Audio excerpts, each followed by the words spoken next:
আজকে আমি আলোচনা করব এইচএসসি আলিম পর্যায়ের ইংরেজি দ্বিতীয় পত্রের মডিফায়ার সম্পর্কে। Hello YouTubers, WhatsApp, this is Alamgir. Welcome to Alright Academy. So let's get started. The word or phrases that modify the nouns are called modifiers. Usually, a modifier can be used before and after noun. সাধারণত modifiers বিশেষের বা নাউনের পূর্বে এবং পরে বসতে পারে। So there are two kinds of modifiers. The first one is pre-modifier and the second one is post-modifier.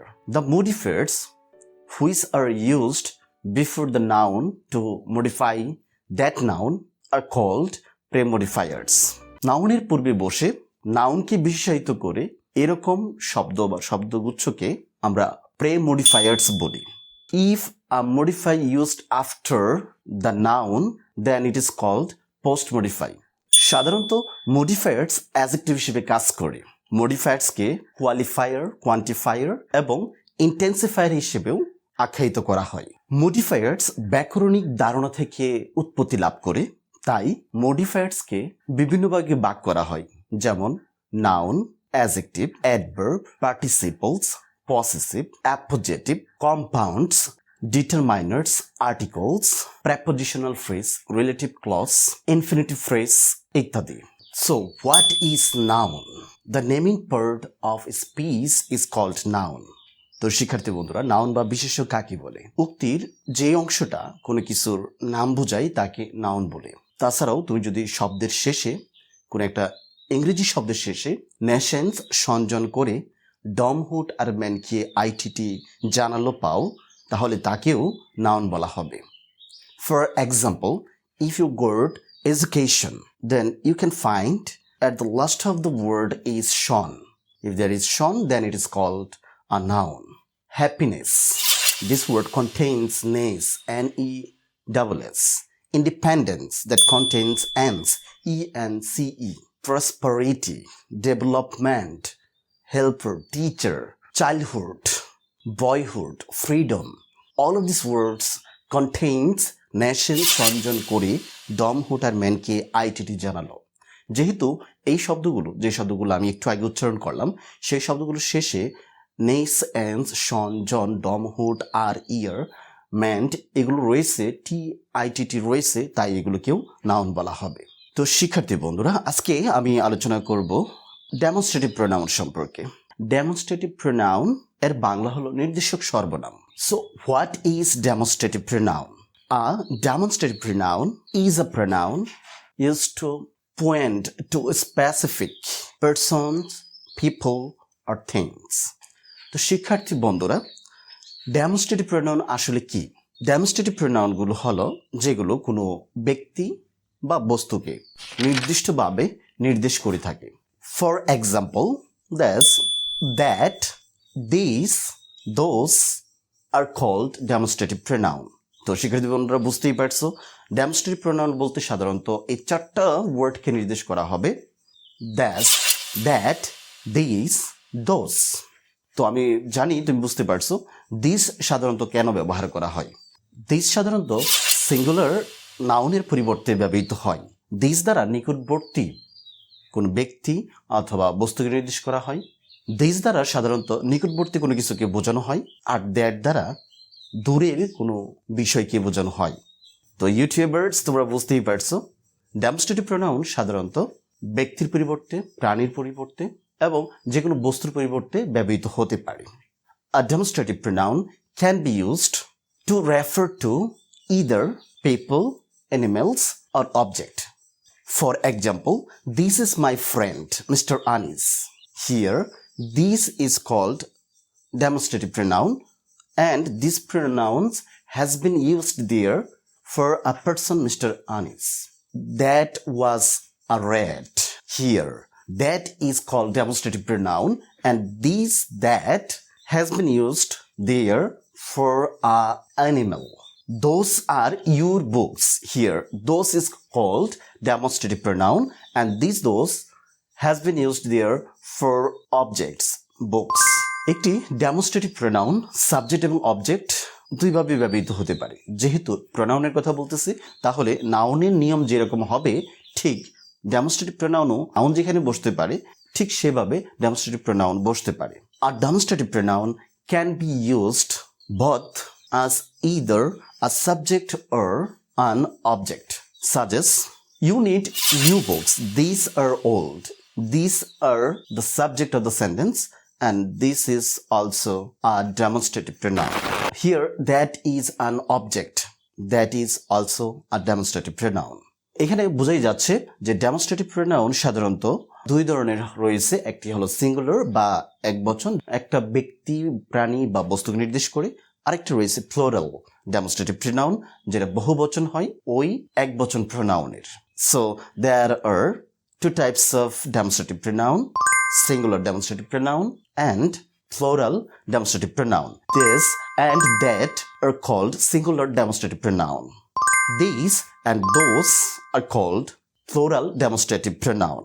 These is used to refer to things nearby. নিকটবর্তী কোনো ব্যক্তি বা বস্তুর জন্য, কোনো কিছুর জন্যই সাধারণত আমরা this ব্যবহার করে থাকি। On the other hand, that is used to refer to things far away. তবে মনে রাখতে হবে ডেমনস্ট্রেটিভ প্রোনাউনগুলো কিন্তু প্রোনাউন, অ্যাডজেক্টিভ, অ্যাডভার্ব, কনজাংশন এবং রিলেটিভ ক্লজ হিসেবেও ব্যবহৃত হতে পারে। ডেমনস্ট্রেটিভ প্রোনাউনের সাথে তোমাদেরকে অবশ্যই ডেমনস্ট্রেটিভ অ্যাডজেক্টিভ সম্পর্কেও জানতে হবে, যদিও দুটির অর্থ ভিন্ন নয়। ডেমনস্ট্রেটিভ প্রোনাউন এবং ডেমনস্ট্রেটিভ অ্যাডজেক্টিভ সম অর্থ বহন করে থাকে, তবু বাক্যে ব্যবহারের ক্ষেত্রে তোমাকে একটু ভালো করে বুঝে নিতে হবে কোনটি ডেমনস্ট্রেটিভ প্রোনাউন এবং কোনগুলো হলো ডেমনস্ট্রেটিভ অ্যাডজেক্টিভ। তো এখানে আমাদের ডেমনস্ট্রেটিভ অ্যাডজেক্টিভ সম্পর্কেও জানা উচিত। That's, that, this, that's, that, these, those, such, same are demonstrative adjective. তো আমি কিভাবে তুলনা করবো এটা ডেমনস্ট্রেটিভ প্রোনাউন নাকি ডেমনস্ট্রেটিভ অ্যাডজেক্টিভ? এর জন্য তোমাকে একদম ছোট্ট একটি বিষয় মাথায় রাখতে হবে। যদি নাউনের পূর্বে কিছু ব্যবহার করা হয়, অর্থাৎ তুমি যদি কখনো দিস, দ্যাট, দ্যাস, দোস, সাস এর পর যদি নাউন পাও, তাহলে ওই দ্যাস, দ্যাট, দিস, দোস কে বলা হবে ডেমনস্ট্রেটিভ অ্যাডজেক্টিভ। কারণ আমরা জানি সাধারণত নাউনের পূর্বেই অ্যাডজেক্টিভ ব্যবহৃত হয়। আশা করি শিক্ষার্থী বন্ধুরা তোমরা ডেমনস্ট্রেটিভ প্রোনাউন কি এবং ডেমনস্ট্রেটিভ অ্যাডজেক্টিভ কি সেটা তোমরা সহজেই বুঝতে পারবে। চলো কিছু এক্সাম্পল দেই। If I say this is my book, here this is called demonstrative pronoun. আর যদি আমি এটাকে ঘুরিয়ে বলি দিস বুক ইজ মাইন, তখন দিসটাকে বলা হবে demonstrative adjective. If you say those are good, here those is called demonstrative pronoun. Those apples are rotten, here those is called demonstrative adjective because those has been used before the noun apples. তবে শিক্ষার্থী বন্ধুরা তোমরা মনে হয় বুঝতেই পারছো কি করে তুমি চয়েস করতে পারো এটা কি ডেমনস্ট্রেটিভ প্রোনাউন নাকি ডেমনস্ট্রেটিভ অ্যাডজেক্টিভ। নাউন থাকলে ডেমনস্ট্রেটিভ অ্যাডজেক্টিভ হবে, আর যে সাবজেক্ট এবং অবজেক্ট হিসেবে ব্যবহৃত হয় তারপর যদি নাউন না থাকে তখন তাকে বলা হবে demonstrative pronoun. Let's get another two example so that you know how to differentiate demonstrative pronoun and demonstrative adjective. This is my favorite movie. Here, this is the subject of the sentence, so it is called demonstrative pronoun. This movie is my favorite. Here, this movie is the subject, so there are two words, this and movie. Movie is a noun, and before noun, you should use adjective. So, here, this is an adjective. যেহেতু মুভির আগে দিসটা ব্যবহৃত হয়েছে তাহলে অবশ্যই এখানে this শব্দটা হবে demonstrative adjective. How to use demonstrative pronoun, কিভাবে ডেমনস্ট্রেটিভ প্রোনাউন ব্যবহার করতে হয়, ডেমনস্ট্রেটিভ প্রোনাউনের ব্যবহার কি সেটা তো তোমাদেরকে অবশ্যই শিখতে হবে। Demonstrative pronoun must follow the same rules as nouns do, অর্থাৎ ডেমনস্ট্রেটিভ প্রোনাউনগুলো নাউন যে সকল নিয়ম মেনে চলে সে সকল নিয়মগুলো মেনে চলবে। নাউনের নিয়মটা তাহলে কি হয়, নাউন সাধারণত সাবজেক্ট হিসেবে ব্যবহৃত হয়, নাউন সাধারণত অ্যাডজেক্টিভ হিসেবে ব্যবহৃত হয়, তাহলে ডেমনস্ট্রেটিভ প্রোনাউনও সাবজেক্ট এবং অবজেক্ট হিসেবে ব্যবহৃত হবে। This means that demonstrative pronoun can function as a subject or an object. and this demonstrative pronoun must follow the rules of subject-verb agreement. What does the word subject-verb agreement means? এখানে subject-verb agreement আসলে বলতে কি বোঝায়? যদি তোমার সাবজেক্টটা singular হয় তাহলে ভার্বটা সিঙ্গুলার হতে হবে। If there is the subject is the plural, then you have to use the same types of verb there. That means you have to use the plural verb. Let me give you some example. This is my book. Here you have to use is as a singular verb, these as a singular demonstrative pronoun. তো বুঝতেই পারছো শিক্ষার্থী বন্ধুরা, this যেহেতু singular form তাহলে ভার্বটাও singular হতে হবে, তাই আমি এখানে is ব্যবহার করলাম। Here, those is the plural demonstrative pronoun. So I have to use the plural forms of the verb. So I have used their are. যেহেতু those শব্দটা হলো বহুবচন, তাহলে আমাদের ভার্বটাও বহুবচন ব্যবহার করতে হবে, তাই those-এর সাথে আর হবে, is ব্যবহার করা যাবে না। So that's it, students. চলো আমরা সম্পূর্ণ ভিডিওটা সামান্য কিছু ট্রিক্সের মাধ্যমে ফলো করি। তোমাকে প্রথমে জানতে হবে ডেমনস্ট্রেটিভ প্রোনাউনগুলো কোনগুলো। সাধারণত 4টা শব্দকেই আমরা ডেমনস্ট্রেটিভ প্রোনাউন বলবো। দ্যাস, দ্যাট, দিস, দোস, এই 4টা শব্দকে আমরা ডেমনস্ট্রেটিভ প্রোনাউন বলবো। সাধারণত নিকটবর্তী বিষয়ের জন্য এটা বোঝাতে আমরা এই কাছে একদম নিকটবর্তী বোঝাতে দ্যাস এবং দ্যাট ব্যবহার করব। দ্যাস দ্বারা বোঝাই এটা এবং দ্যাট দ্বারা বোঝাই ওইটা।